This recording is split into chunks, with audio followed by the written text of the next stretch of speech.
tell you what, this little thing has been worth its weight in gold. If you haven't seen my video on this yet, you should go check it out. Anyway, I'm going to give you a couple quick tips on doing some face framing.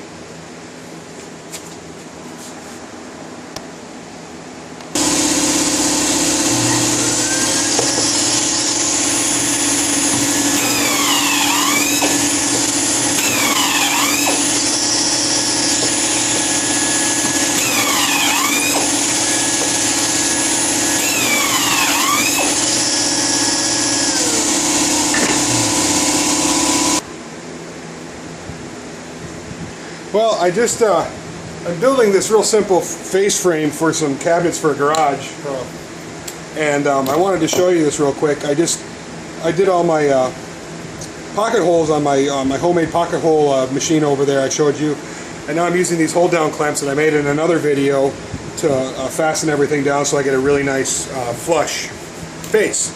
And a lot of you guys already know this, so this is just for maybe beginning woodworkers or somebody who hasn't done much cabinet face.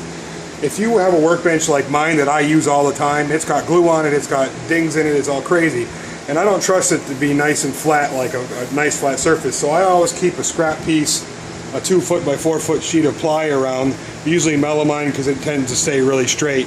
And then I'll throw a toggle clamp on it, whether you make them yourself or you go get them from the store. And I'll use those to do my face framing. Maybe.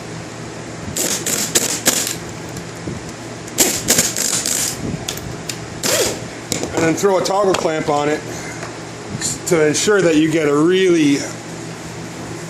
really want to ensure that you get that face nice and flush. That way it saves you a lot of work in the back end.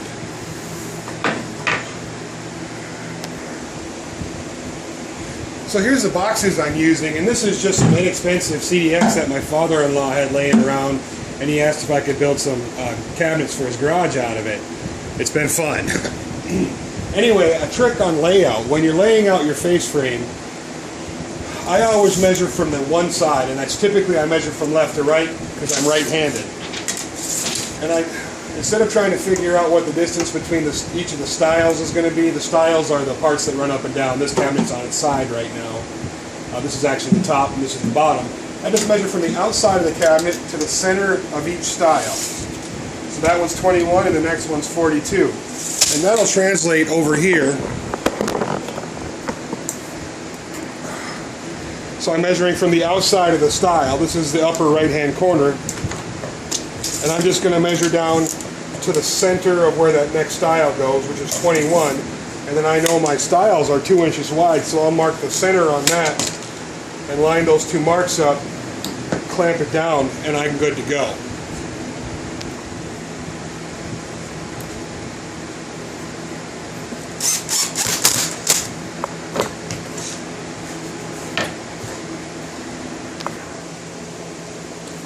Well, with the face frame done, I've laid my cabinet up here on its back and I put some glue down here. If you know, we're not building a high-end piece of furniture here. I'm building some cabinets for a shop, so I'm not too worried about it. I'm just going to set this face frame on and I'm going to go ahead and pin it on with some 18-gauge brad nails while the glue dries. Obviously, not something you do if you're doing some higher-end cabinetry. And I got spilt a little glue. I'll just clean that up. Just when you're setting it on, take your time and be careful, so you're not getting glue everywhere. And to make sure it stays square, you start in one corner and work your way up. And I've left it about a 1/4 inch long here on the top because this plywood's pretty warped, and I wanted to be able to make up for any differences down the path there. But not hard to do. It's a quick method of doing some face framing for some cabinetry.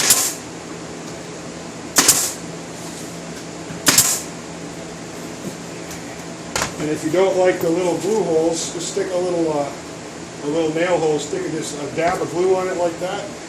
Obviously, again, this is a trick for garage cabinetry, not for your kitchen. And then grab your sander and give it a light sanding, and the dust that your sander creates will fill that hole in, and the glue will grab that extra dust.